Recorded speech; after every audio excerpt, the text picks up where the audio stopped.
A major so-called ransomware attack is underway worldwide, with more than 75,000 attacks reported. It looked at first like an attack just on hospitals in the UK, but it's now becoming clear that this malicious software has run riot around the world. 39 hospital trusts and GPs in Scotland and across England have had to cancel routine operations, send patients home and divert ambulances.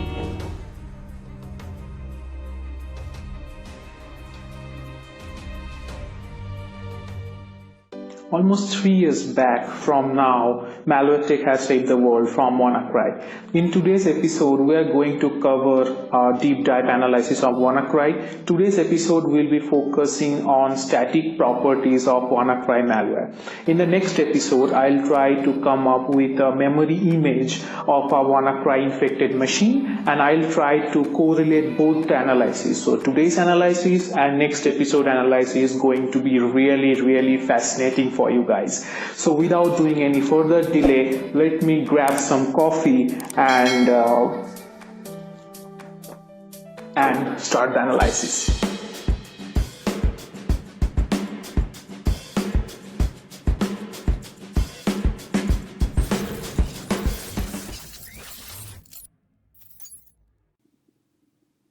Okay, so first thing what I will show you in the static property analysis. So you can do the static property analysis either by anything like string, PS info, pestudio, virus total, anything.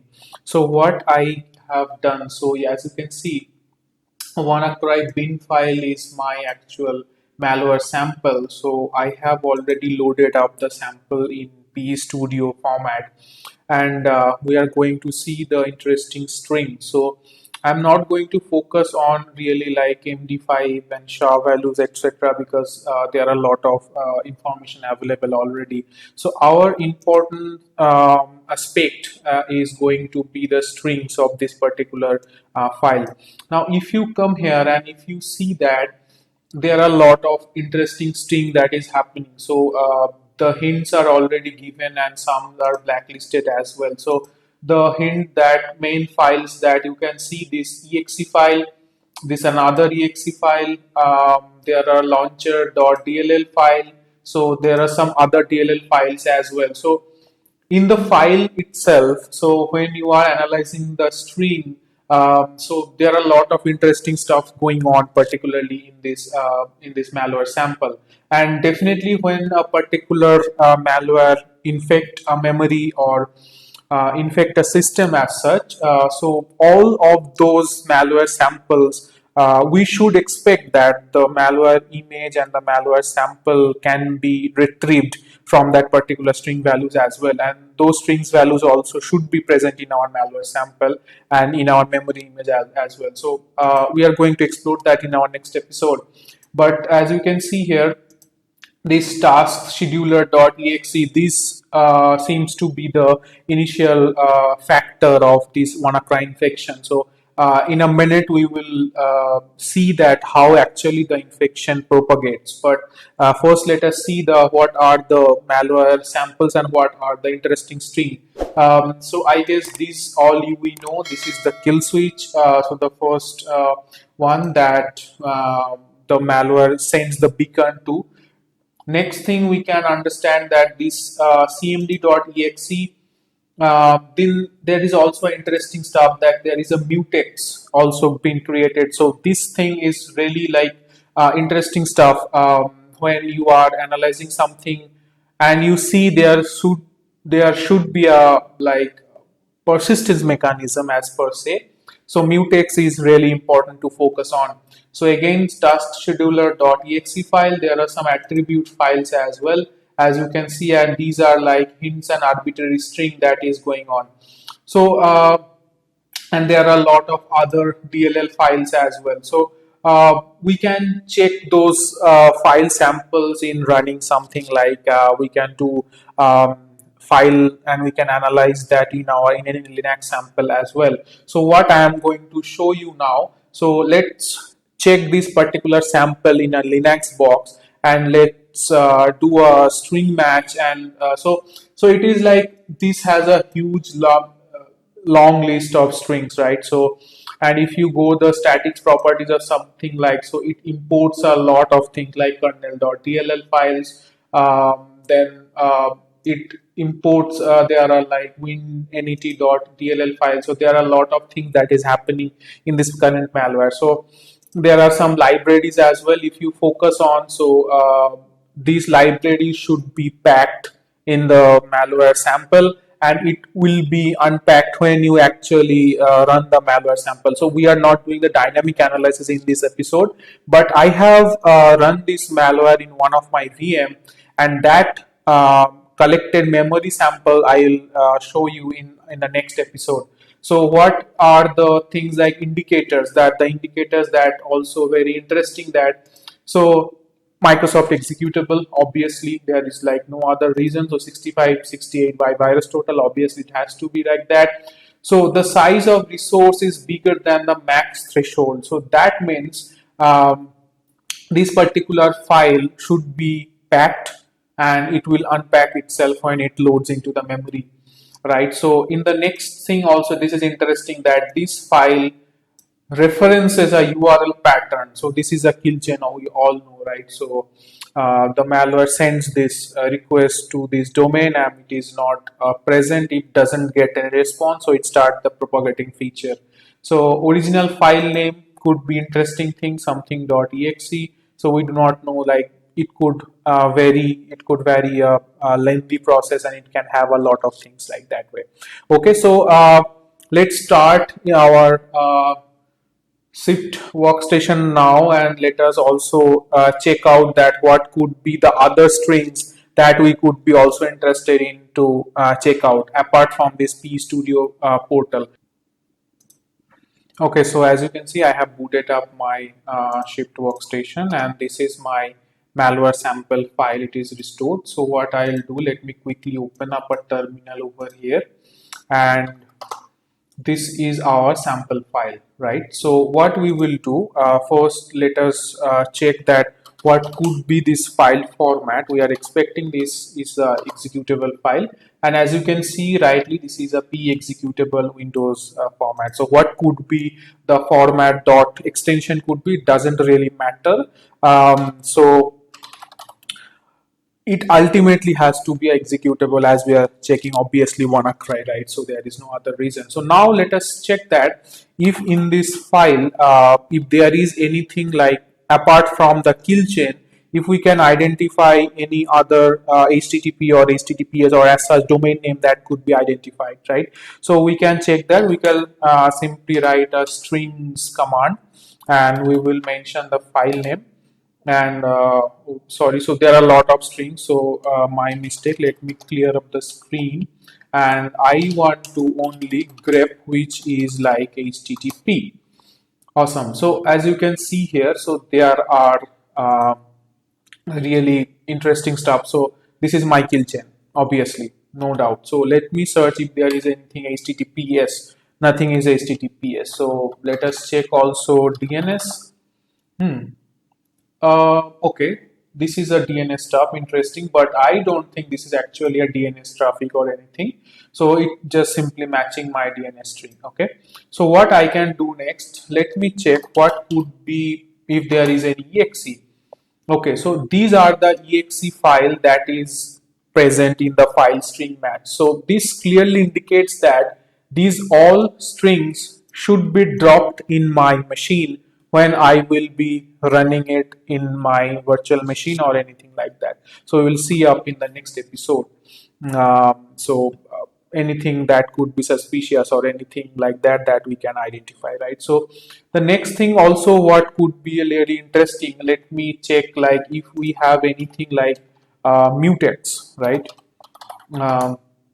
Yes, as you can see, we have two strings. One is open mutex A and one is global mutex. So I am expecting this is the mutex that has been created, or that generally will be creating when we will run the malware, and to maintain the persistent in the box, this will be the mutex that the malware will be creating, right? So there are a lot of other stuffs also going on. So let me try to check if I can get anything like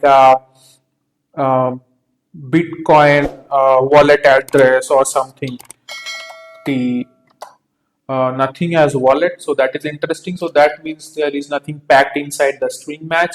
So if I check anything like with key, so there is also not key something. So let me check with key. Okay, and we can see also a public key token. So that could be also interesting if we are doing reverse malware engineering stuff, something like that. So there are some keys also mentioned: crypt keychain, crypt import key as well, grep key as well. So we can do something like some other checks, like maybe start something is happening, so there should be an entry point of the malware when the malware is trying to execute. So those information should be present in my string pattern or unpacked pattern, right? So let me try something out to check if there is any start. Okay, there is no start.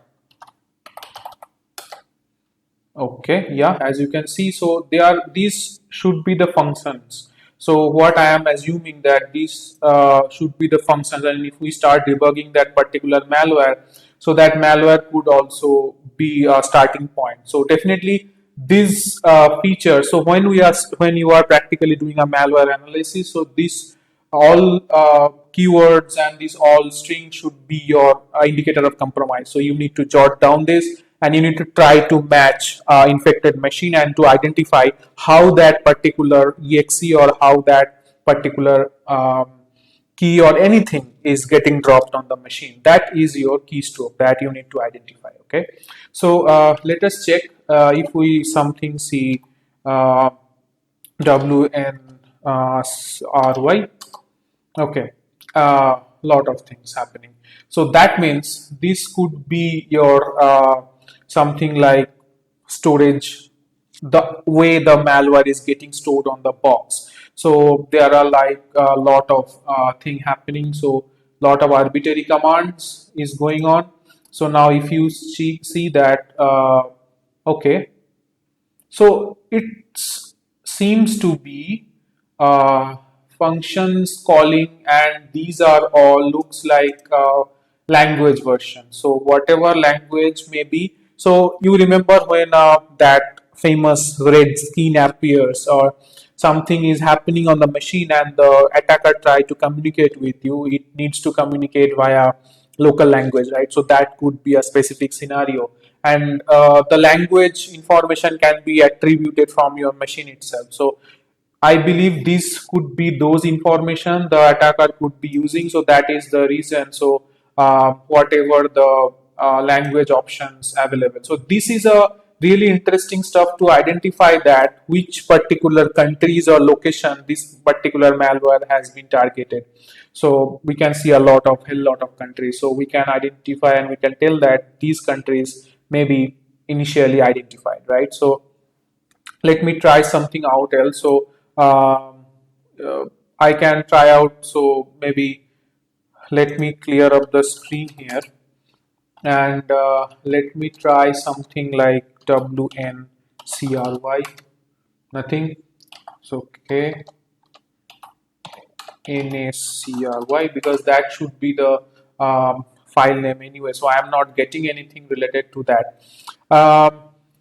Okay, one thing also really interesting. So as we have observed that there are a lot of exe file is also there, right? So let me do a quick roundup on the exe files.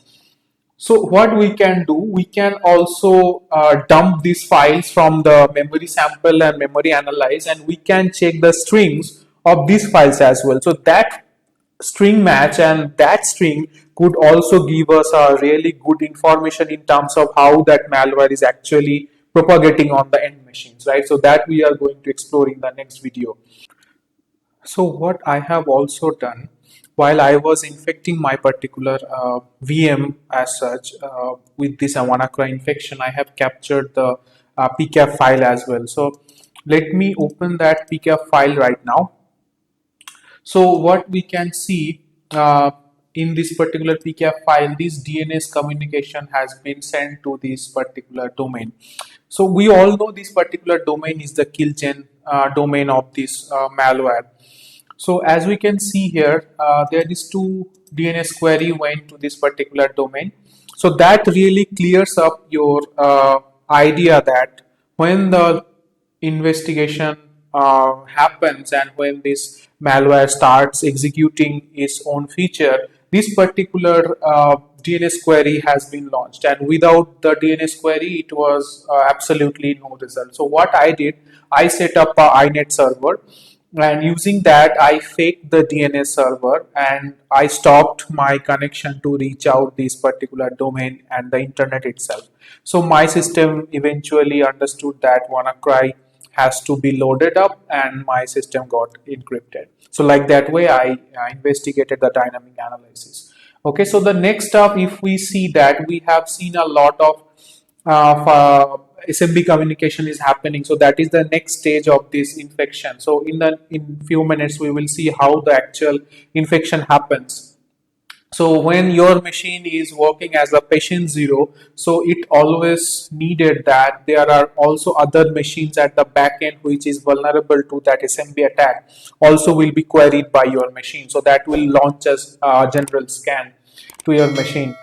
And if you focus on this particular PCAP in a deep dive level, you will see a lot of mostly local communication, but there will be definitely a lot of IP address has been happening. So you can see a lot of TCP communication is happening. So we do not know what are those IP addresses. So if we focus on this IP address, seems to be something related to Tor communication. So in a few minutes we will see what actually in the propagation of this infection where the Tor communication comes into picture, but there are a lot of communication happen to the Tor. And again you can see this IP address from this destination IP has sent a packet on 445, that is also an SMB port, to my machine. So that means it's a beginning kind of traffic, right? So and you can see like these are a lot of like inbound traffic, so it is scanning my machine on 445 communication, right? So that is a main targeted feature. So two step now we have covered. We have checked the strings of this particular virus, and we have checked the PCAP file as well. Now let me show you how this actually infection happens in a flowchart diagram. Okay, so I have loaded up my flowchart diagram. So the first entry point is a dropper file. So that means the WannaCry file itself. So as we have seen, it sends the initial beacon traffic to our killchain domain that we have observed just now in the PCAP file as well. So in the next stage, it try to send the SMB exploitation. So it try to scan your network on SMB vulnerabilities and other stuff. So we have maintained the same to the next stage as two stage because it happens simultaneously. So it scans your network on SMB exploitation and it loads up another process called task scheduler.exe. So we will going to see all this exe process in our next episode. But for now, let's see how this infection actually happens. So in the next thing, in the third stage, task scheduler will launch a password.zip file. So it's a password protected file as such. We can identify from dynamic analysis where this password file resides. But while I was infecting my machine using proc., I have seen this infection chain was happening. There are a lot of things happening in the proc., so I decided to crunch that up and show you the actual gist, what is particularly happening in this machine right now. Okay, so the next stage, it loads up another thread and it creates a configuration file that is c.wannacry. This configuration file is particularly having the Tor related domain information, how to communicate with your Tor IP address. So that is the reason we have seen so many Tor IP address was communicating with the my machine IP address in the PCAP, right? So in the next stage, in the fifth stage, we can see that there is a t.wannacry file has been dropped into the machine, which when we analyze that, we identify it's a AES and DLL file. So it basically loads up and it basically stores how your encryption will occur, how your DLL will be injected, how the other packer will be unpacked into the memory. So in using that stage, so task scheduler creates encrypt.dll. So this has the direct link up with your fifth stage file, that is t.wannacry. So things are really getting interested, right? So I can sense that. So that is the reason I have given this encrypted.dll file in a orange box, because that is loaded up in the memory, right? So that's a memory high portion. So in the next stage, now the actual things is happening. Now you will see that your machine is getting encrypted now. So preparation of the encrypted key happens from that encrypted.dll. Next stage, it creates a mutex. So we all know that mutex is actually works for a propagation technique and to create and to maintain the persistence on your machine, right? So that is the reason we have also observed the strings when we are analyzing the strings, when we are checking the strings in the binary, the mutex was there. In the next episode, we will see what is the actual location of the mutex from the memory analysis. So the next thing, in the ninth stage, it starts the encryption process. Once it starts the encryption process, in the next thread, it writes the new file. So that means what it actually is doing. So not basically, it is only encrypting the file with its algorithm that is stored in t.wannacry files using the configuration file. It is also creating the new files. We at this stage, we really don't know why it is creating new file, because you can say that, okay, I have a file, I want to encrypt that, I will use the same technique and I will encrypt that file itself. Why I am creating new file? Wait, there are a lot more. Now you can see that in 12th stage it set up another exe file. So what it does, we don't know right now. Let's see in the third stage. 13th stage, what it is doing, it is running wannadecryptor.exe and it calls the Tor client. So we really don't know why it is calling the Tor client. Now it loads up a backup process. So that means you can identify and you can simulate, right? So first Tor communication happens to scan up your network on 445. Now your wannadecryptor.exe calls up a Tor client and it set up a backup process. That means it is similarly loading up its stage of persistence in the memory. In the next stage, it creates please readme.txt. Now I do not need to mention what its file inside. So it's the famous red screen that your machine is encrypted, you have this time, blah blah blah. Okay, now it started killing the legitimate process. So that is a really interesting stuff to maintain persistence. And if you see the small snapshot in the right hand side, so taskkill.exe is killing lot of process like Microsoft Exchange, MS Exchange, SQL server.exe, SQL writer.exe, mysql.exe and other files. So that means it can create a similar file and loads itself inside that memory. So if your antivirus churn up sometime, it can hide inside that legitimate process. So that is a technique of persistence. Now it runs wannadecryptor.exe to write.rest from time.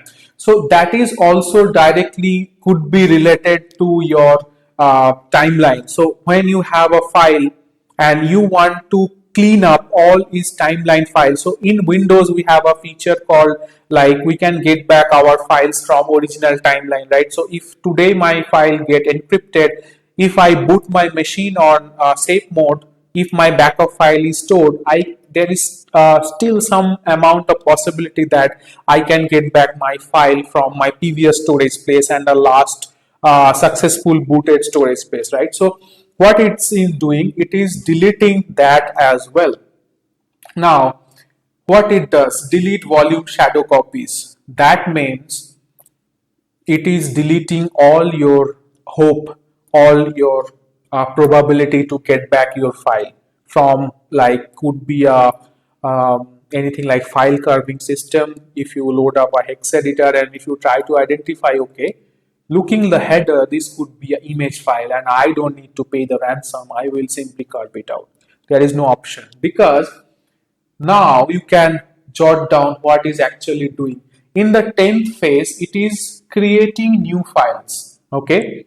In the 18th phase, it is deleting the volume shadow copies, and it is running the timeline from wannadecryptor.exe. That means it deleted your original files. It is creating its own encrypted format of files that doesn't have, that might not be having a standard format of exit data, and it is removing all of its shadow copies. That means you lost off all your hopes.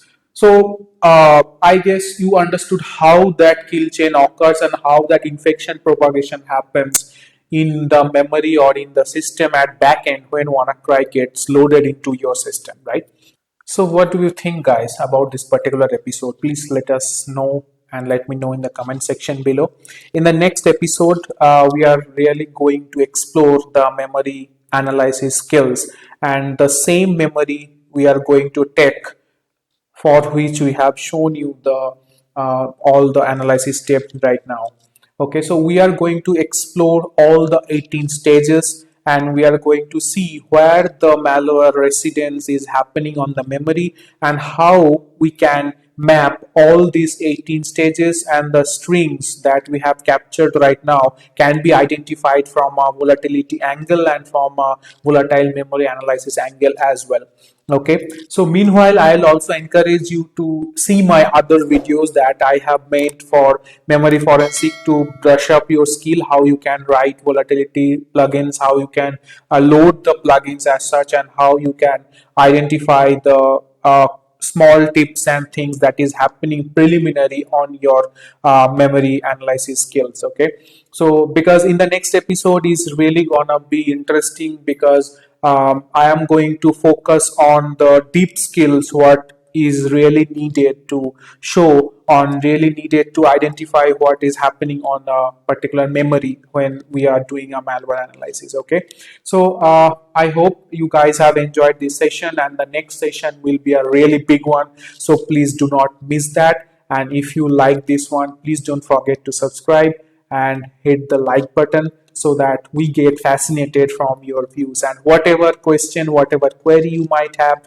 don't forget to comment in the in this current section. Okay, so fill up the comment section with your queries, and I am more than happy to help you with any queries related to this session or other session as well. Okay, thanks for watching.